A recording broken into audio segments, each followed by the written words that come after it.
want to share a dream with you that I had about 2 weeks ago, and it leads on a little bit from the dream with the two trees, the gold glittery tree and the great big canopy. And one was fake and dead, and the other one had signs of life and provided for my needs. So there was a difference between the two trees. So this carries on from that. A tree represents life, a single life or a corporate life of some form, some church or a community or a government perhaps, or a nation.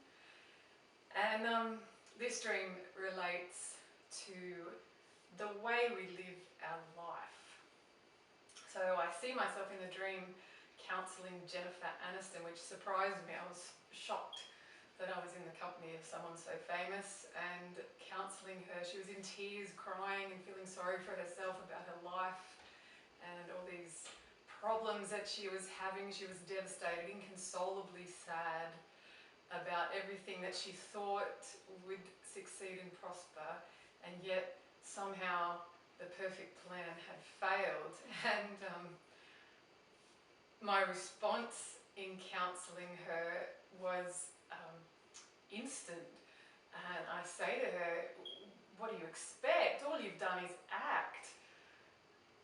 I can see quite clearly that this woman who has built her life on a false foundation of performance on a stage where she takes on a role of another person and pretends to be something on screen is entirely false. And yet for her, that seemed like the perfect equation for success. The message here is very important. Behind her, in the dream, I see a field of pink flowers, and I say to her, I see this great field of pink flowers behind you, which represents the feminine church, or a fleshy church, which I think is probably more accurate when I'm interpreting this story. So what is it to be fleshy? What is it to be fake? And why is this person, this famous person, so devastated at their failure? I wonder if this is a common story, you know, that we do the dot to dot, we live the way the world advocates and the way the world teaches us to live in a false way, in a performance way, by doing certain things and appearing perfect on a screen in front of Instagram and TikTok.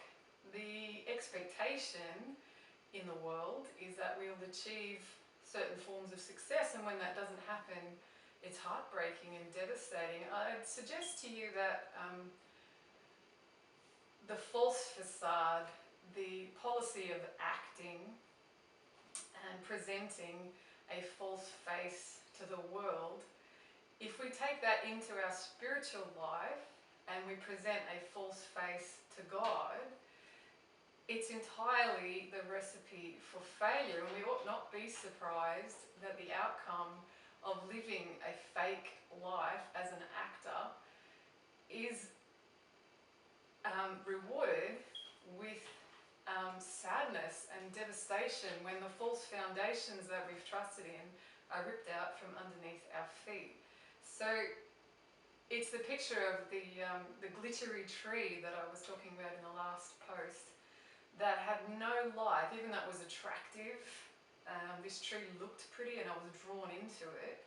There was nothing of value or virtue that actually gave that tree any worth or satisfaction to me. And this is a similar kind of story that I'm experiencing in this dream with Jennifer Aniston.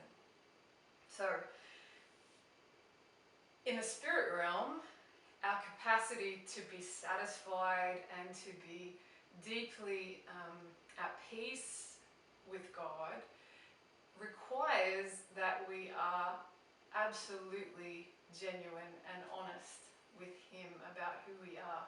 It's foolishness to assume or to believe that our lives and our actions, the motives of our heart, are not visible to our Creator. And one of the principles of spiritual growth and blessing is that we come to our relationship with our Creator with an absolutely open heart and no agenda, humbly bowing before him to receive and to relate to him in a genuine way. And when we come in another spirit, falsely, as an actor, by doing religious things, dancing on a stage, singing pop songs, and trying to please God with our actions, he really isn't very impressed. And this shouldn't surprise us. You know, when we drive the agenda of faith according to ourselves or according to some culture that has been created in religious institutions, yet doesn't satisfy or please God, we ought not be surprised that we fail to get or to develop the fruit in our life, the evidence of intimacy and real relationship with God. And this really is what this dream is about, and what the sparkling tree, the dead tree, and the big canopy tree dream impression was about also.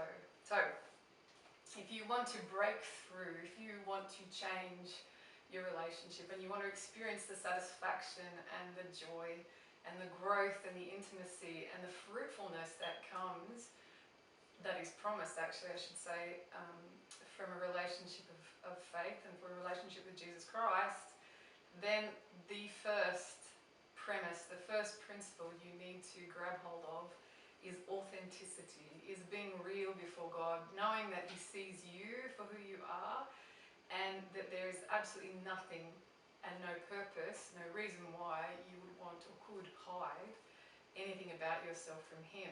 And the beauty of his kindness and grace is that when we come genuinely to him with all of our problems and our successes and our personality and our history, when we come genuinely toward him and approaching that relationship with him with honesty, he then can show us his love in a genuine way. And he then can take the broken bits or the regrets, the sin, the imperfections in that story, and take them into a different place, change us.